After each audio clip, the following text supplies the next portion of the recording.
حبیبنا مولانا محمد بارک سلم صلو علیہ الصلوۃ والسلام علیکہ یا رسول اللہ۔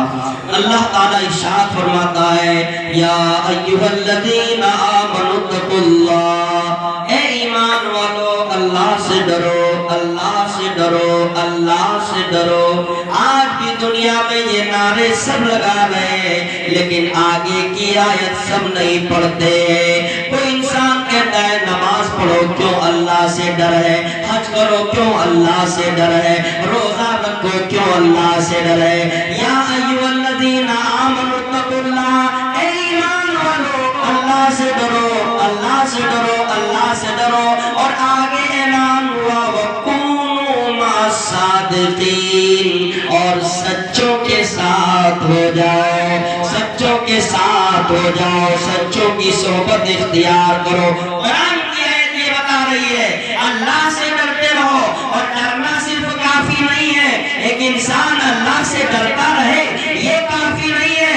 اگر اس کی زندگی اچھی بنانی ہے، اس کو اپنی زندگی میں انقلاب پیدا کرنا ہے، اس کو اپنے عقیدے کی حفاظت کرنی ہے، اس کی زندگی میں اس کے ایمان کو بچانا ہے، تو اس ایمان کو بچانے کے لیے پروردگار عالم آگے ارشاد فرماتا ہے وَكُونُوا مَعَ الصَّادِقِينَ، میرے بندو سچوں کے ساتھ ہو جاؤ۔ جب سچوں کے ساتھ ہو جاؤ گے تو تمہارا دل منور ہو جائے گا، تمہارا دل معرفت والا ہو جائے گا، تمہارا دل اللہ کے قرب سے جڑ جائے گا، اور اس طریقے سے تمہارے عقیدے کی حفاظت ہو جائے گی۔ دیکھیے گمراہ کون ہوتا ہے؟ جس کا رشتہ اللہ کے ولیوں سے کٹا ہے تو سعودیہ جا کے گمراہ ہو گیا، جس کا رشتہ اولیاء اللہ سے کٹا ہے کسی کی تقریر سن کے گمراہ ہو گیا، جس کا رشتہ اللہ کے ولیوں سے کٹا ہے یوٹیوب پہ تقریر سن کے گمراہ ہو گیا۔ لیکن یاد رکھنا جس کا دل کسی ولی سے جڑ جاتا ہے، جس کا دل کسی ولی کی ولایت سے جڑ جاتا ہے، جس کا دل کسی خانقاہ سے جڑ جاتا ہے، جس کا دل کسی اللہ کے ولیوں کے قدموں میں نچھاور ہو جاتا ہے، سینکڑوں ہوائیں چلتی ہے، سینکڑوں بدبودار ہوائیں چلتی ہے، لیکن اللہ کے ولی کے فیضان سے اس کے عقیدے میں کوئی فرق نہیں پڑتا ہے۔ یہ فیضان کس کا ہے؟ یہ اللہ کے ولیوں کا فیضان ہے۔ اس لیے میرے عزیز دوستو خانقاہوں سے جڑو اگر اپنے ایمان کی حفاظت چاہتے ہو، اللہ کے ولیوں سے جڑو اگر اپنے عقیدے کی حفاظت چاہتے ہو۔ ان بزرگان کرام کی سیرت پڑھو اور ان کی سیرت پہ چلنے کی کوشش کرو اگر اپنے ایمان کی حفاظت کرنی ہے۔ ورنہ کیا وجہ تھی؟ اللہ کے نبی صلی اللہ علیہ وسلم تشریف لے گئے، خاتم النبیین بن کے تشریف لائے، ان کے بعد نبوت کا دروازہ بند کر دیا گیا ہے، اب کوئی نبی نہیں آئیں گے، اب کوئی رسول نہیں آئیں گے، خاتم النبیین آ چکے ہیں، رحمت للعالمین آ چکے ہیں، انیس بے کسا آ چکے ہیں، جان سازہ درمندہ آ چکے ہیں، خاتم النبیین کی آمد ہو چکی ہے، اب کوئی نبی نہیں آئیں گے، آپ کا وصال ہو گیا، اب کوئی نبی نہیں آئیں گے۔ اے پروردگار عالم پھر اس امت کو سمجھائے گا کون؟ اس امت کو صراط مستقیم پر چلائے گا کون؟ اس امت کی رکھوالی کون کرے گا؟ اس امت کو راہ راست پہ کون لائے گا؟ اس امت کو ہدایت کا درجہ کون بتائے گا؟ اس امت کو رسول کا درجہ کون بتائے گا؟ اس امت کو قرآن کے اسلوب کون بتائے گے؟ اس امت کو اللہ تک پہنچنے کا راستہ کون بتائے گا؟ اعلان ہوا نبوت کا دروازہ بند کر دیا گیا ہے، ولایت کا دروازہ کھول دیا گیا ہے، ولایت کا دروازہ اوپن کر دیا گیا ہے۔ سنو نبوت کا دروازہ بند ہو گیا، اب قیامت تک ولایت کا دروازہ بند نہیں ہوگا، اولیاء اللہ آتے رہیں گے اور مردہ قوموں کو زندہ کرتے رہے گے۔ بتاؤ کون سا نبی اجمیر میں آئے تھے؟ کوئی نبی نہیں آئے تھے۔ کون آیا تھا؟ کہتے خواجہ غریب نواز ولی بن کے تشریف لائے تھے۔ بغداد میں کون آئے تھے؟ یاد رکھے کوئی نہیں، غوث اعظم ولی بن کے آئے تھے۔ ایسے ہی سلسلے رشیدیہ میں آپ دیکھ لیجئے، سلسلے رشیدیہ کا چراغ جہاں جہاں پہنچا ہے وہاں وہاں نور بکھیرتا نظر آ رہا ہے۔ پامنگار شریف میں سینکڑوں مریض پہنچتے ہیں، سینکڑوں اجنبی انسان اپنے مسائل و آلام کو لے کر پہنچتے ہیں، اور پہنچنے کے بعد التجا کرتے ہیں، یا اللہ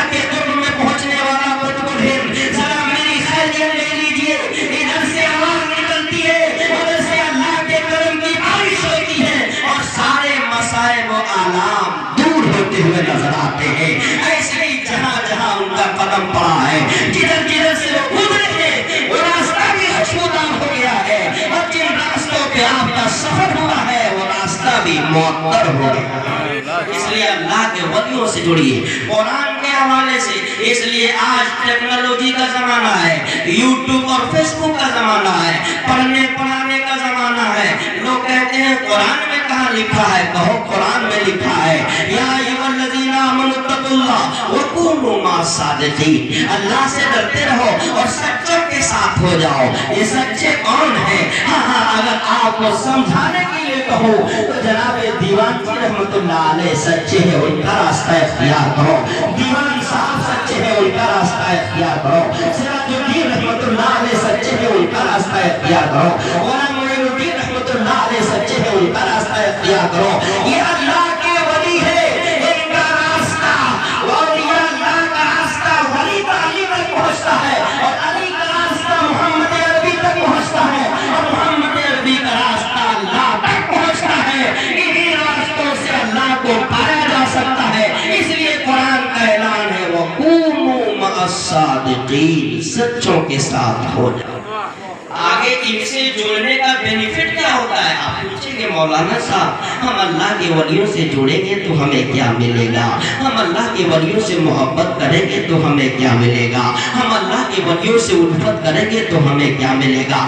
آؤ قرآن کے حوالے سے میں آپ کو بتانا چاہتا ہوں، کل قیامت کا دن ہوگا، نفسی نفسی کا عالم ہوگا، عام تو عام، اور نبی کہہ رہے ہوں گے اذهبوا الى غیری، آج اللہ کا غضب ہے، اللہ کے غضب کے سامنے نوح علیہ السلام کا بھی سر جھکا ہوا ہے، آدم علیہ السلام کا سر جھکا ہوا ہے، حضرت الیاس علیہ السلام کا بھی سر جھکا ہوا ہے، یوسف علیہ السلام کا بھی سر جھکا ہوا ہے۔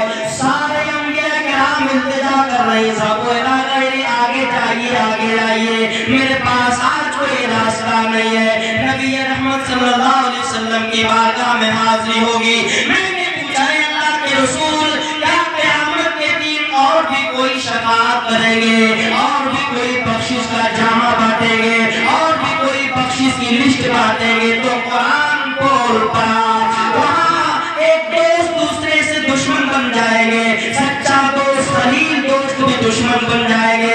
اللہ یومئذ بعضهم لبعض عدو الا المتقون، جو خلیل دوست ہوں گے وہ بھی دشمن بن جائیں گے۔ لیکن یاد رکھنا یہ جس نے اپنا اللہ کے ولی کے دامن کو پکڑ لیا ہے، جس نے اللہ والوں کو پکڑ لیا ہے، جس نے متقین کے دامن کو پکڑ لیا ہے، کل قیامت کے دن رسول اللہ کی اجازت سے متقین کی جماعت بھی آپ کی شفاعت کرتے ہوئے نظر آئیں گے۔ معلوم یہ ہوا جب تک آپ اللہ کے ولیوں سے جڑیں گے نہیں تو آپ کو ان کا مقام کیسے معلوم ہوگا؟ کسی اور آیت سے پہلے الا کا لفظ نہیں آیا، الا خبردار سمجھدار ہو جاؤ۔ آپ دیکھتے ہیں اگر ریلوے کراسنگ کریں گے تو کہیں لکھا ہوا رہتا ہے سنبھل کے جائیے، وہاں کیونکہ سنبھلیں گے نہیں تو جان کا خطرہ ہے۔ یہاں الا اگر اللہ کے ولیوں کے خلاف کوئی بات کرو گے تو الا تنبیہ ہے، سمجھ جاؤ، وہاں جان کا خطرہ ہے۔ اگر اللہ کے ولی کے خلاف بولو گے تو یا ایمان کا خطرہ ہے۔ الا ان اولیاء اللہ لا خوف علیہم ولا هم یحزنون، اللہ کے جو ولی ہوتے ہیں، اللہ کے جو محبوب بندے ہوتے ہیں، اللہ کے جو مقرب بندے ہوتے ہیں، جن کی راتیں تہجد میں گزرتی ہے، جن کی راتیں امتوں کی فکر میں گزرتی ہے، جن کی راتیں مستقبل میں اپنی امت کو سنوارنے میں گزرتی ہے، تو اللہ کا اعلان ہوتا ہے لا خوف، اسے کوئی خوف نہیں ہے، ولا هم یحزنون، اور کسی چیز کا غم بھی نہیں ہے۔ ہمیں محتاج ہے، ہمیں محتاج ہے، ہر چیز کا غم لگا ہوا ہے، ہر چیز کا خوف لگا ہوا ہے، لیکن اللہ کے ولی بے خوف ہوتے ہیں۔ اور کیسے بے خوف ہوتے ہیں آپ کو یہ بھی سمجھا دوں۔ اجمیر کی دھرتی پر خواجہ ہند تشریف لائے، اور تشریف لانے کے بعد سب سے پہلا کام وہی کیا جو کربلا میں کیا تھا۔ 7ویں محرم الحرام کو کربلا کے میدان میں کوفہ والوں نے اور یزیدیوں نے سب سے پہلا کام یہ کیا تھا کہ نبی کے نواسے پر نہر فرات پھیرا پانی بند کر دیا گیا تھا۔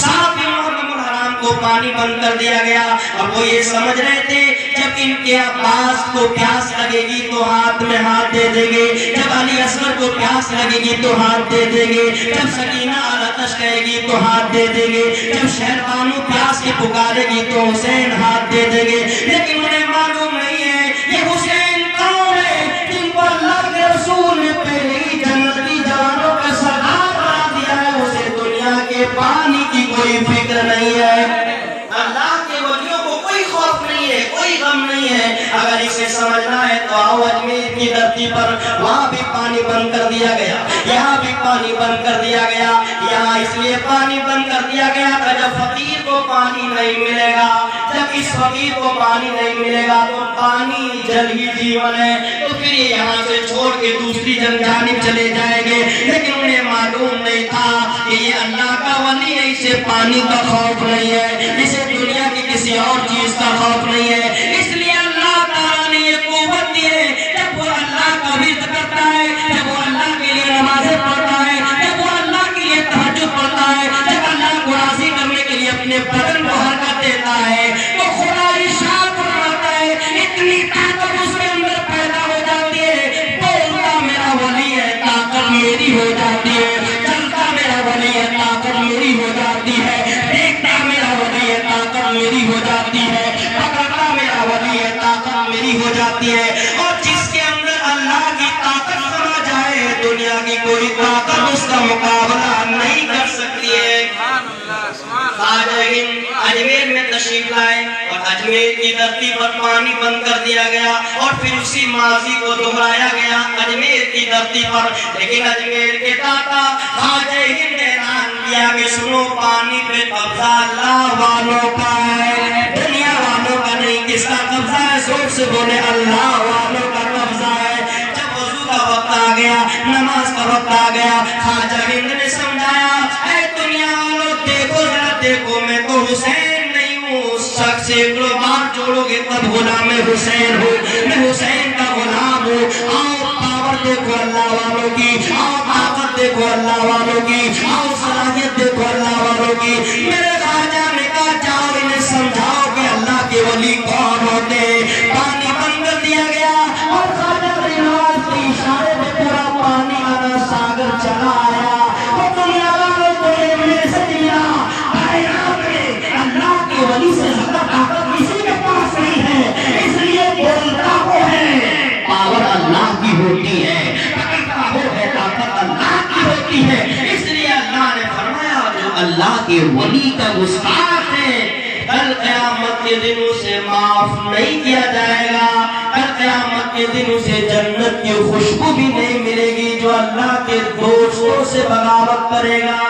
اس لیے میرے عزیز دوستو ایک آراز کو یاد رکھو، اب کی پاؤس ہے اس کا خیال رکھو اور ان بزرگان کرام کی سیرتیں پڑھنے کی کوشش کرو۔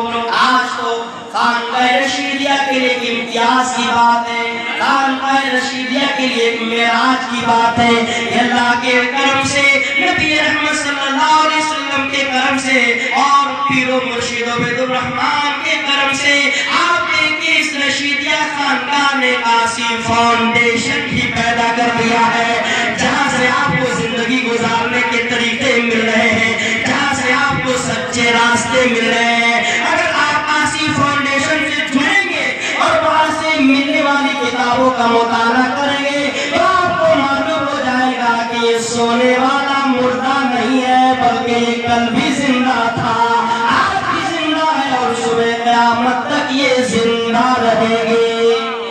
اس کی ضرورت اس بات کی ہے میرے عزیز دوستو، ہمیں پڑھنے کی ضرورت ہے۔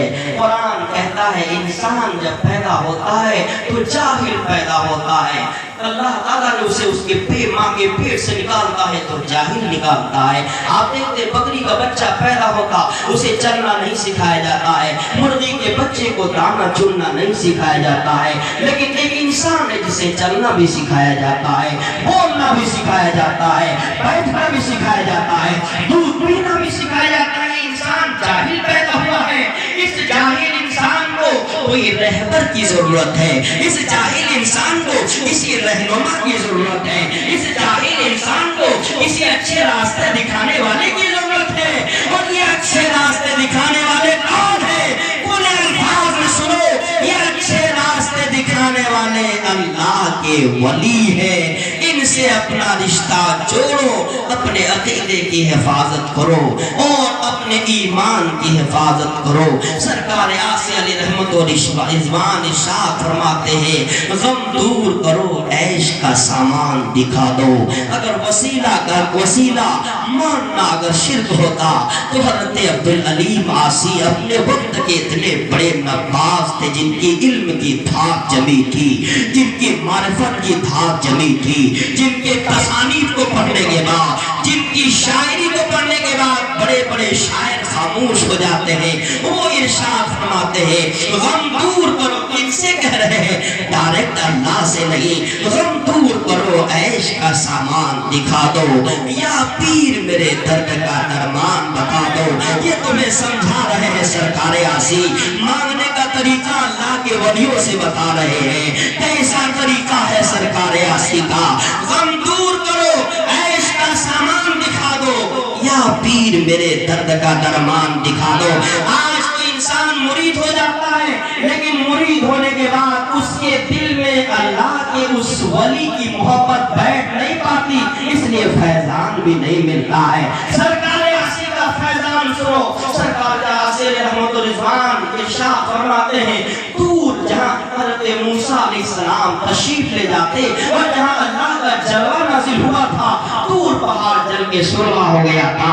راوی لکھتے ہیں کہ اس سرمے کو آنکھ میں لگایا جائے تو اس آنکھ میں اس سرمے کی وجہ سے روشنی پیدا ہو جاتی ہے۔ لیکن ذرا سرکار آصی اپنے پیر و مرشد سے اس انداز سے محبت کر رہے ہیں، اس درجہ محبت ہے، اتنی الفت ہے، طلب پر ارشاد فرماتے ہیں کچھ دور کے سرمے کی ضرورت نہیں مجھ کو، کچھ دور کے سرمے کی ضرورت نہیں مجھ کو، خاک قدم اپنی میری آنکھوں سے لگا دو، خاک قدم اپنی میری آنکھوں سے لگا دو۔ اور سوتا ہے اسی نیند میں غافل ابھی آصی، سوتا ہے اسی نیند میں غافل ابھی آصی، اپنے قدم پاک کے ٹھوکر سے جگا دو۔ میرے عزیز دوستو، اللہ کے ولیوں سے محبت کرو اور ان کو وسیلہ بناؤ۔ تہمت شرک بجز تہمت بیجا کیا ہے؟ دل ہے جب اس کے طرف، رخ ہے وسائل کے طرف۔ حضرت نے کتاب لکھی اختیار نبوت، اس کے اندر مکمل طریقے سے وسیلے کے حوالے سے احادیث کی روشنی میں، قرآن کی روشنی میں آصف فاؤنڈیشن سے وہ کتاب چھپی ہے۔ اسی اللہ کے ولی کی کیسے کیسے وہ درجات حاصل کرتے ہیں، اس کو پڑھنا ہے تو آصف فاؤنڈیشن سے چھپی ہے صحائف الصدور، اس کا مطالعہ کیجئے۔ اور اگر کسی اللہ کے ولی کی زندگی کو نچوڑ لینا ہے، مکتوبات لینی ہے کہ ان کی صبح کیسے گزرتی تھی، ان کی شام کیسے گزرتی تھی، ان کی صبح کیسے گزرتی تھی، ان کی راتیں کیسے گزرتی تھی، ان چیزوں کو جاننا ہے تو آصف فاؤنڈیشن نے چھوٹی چھوٹی کتابوں کے شکل میں مکتوبات جمالی میں بھی پیش کر دیا ہے، مکتوبات کے تحفے میں عطا کر دیے ہیں۔ خانقاہ رشیدیہ والوں کو ضرورت ہے کہ وہ آصف فاؤنڈیشن سے کتابیں حاصل کریں، اس کو پڑھنے کی کوشش کریں، انشاءاللہ وہ کتابیں ہندی میں بھی آئے گی۔ اللہ کی بارگاہ میں دعا ہے الہ العالمین ہم سب کو ایک نیک اہدنا الصراط المستقیم پر چلنے کی توفیق رفیق عطا فرمائے، اور بزرگان کرام کے فیوز و برکات سے ہم سب کو مالا مال فرمائے۔ خدا نے جس طریقے سے ہمیں زندگی دی ہے، اپنی زندگی کو انمول بنانے کی کوشش کریں۔ اللہ کے رسول کی حدیث سننے پھر میری تقریر ختم ہو جائے گی۔ نبی رحمت صلی اللہ علیہ وسلم نے ارشاد فرمایا حبب الیہ من دنیاکم ثلاث، تمہاری دنیا میں تین چیزیں مجھے بہت پسند ہے، اس کو بھی یاد رکھ لیں گے تو آپ کامیاب ہو جائیں گے۔ حبب الیہ من دنیاکم ثلاث، تمہاری دنیا میں تین چیزیں مجھے بہت پسند ہے، اور میرے آقا کو جو پسند ہے آقا کے غلاموں کو بھی وہی پسند ہونا چاہیے۔ صحابہ نے پوچھا یا رسول اللہ وہ تین چیزیں کیا ہیں؟ اللہ کے رسول نے فرمایا الطیب، خوشبو مجھے بہت پسند ہے۔ سبحان اللہ، میرے آقا کو خوشبو بہت پسند ہے۔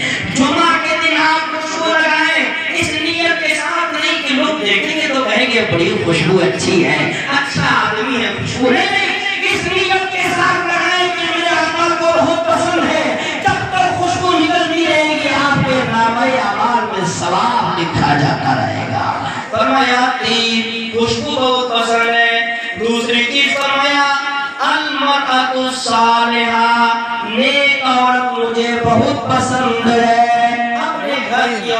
نیک بنائے، اپنی بچیوں کو نیک بنائے، اپنی عورتوں کو نماز کی دعوت دے، اپنی بچیوں کو نماز کی دعوت دے۔ اور تیسری چیز اللہ کے رسول نے فرمایا قرۃ عینی فی الصلاۃ، نماز میری آنکھوں کی ٹھنڈک ہے، نماز کو نہ چھوڑنا۔ جب کوئی نماز پڑھتا ہے تو اللہ کے رسول کا دل ٹھنڈا ہو جاتا ہے، ان کی آنکھیں ٹھنڈی ہو جاتی ہے۔ اس لیے میرے عزیز دوستو، مسجد بڑی شاندار بنی ہے، شاندار نمازی بن جائیں گے تو یہاں بھی کامیاب ہو جائیں گے، وہاں بھی کامیاب ہو جائیں گے۔ استغفر اللہ ربی من کل ذنب واتوب الیہ۔ السلام علیکم ورحمۃ اللہ وبرکاتہ۔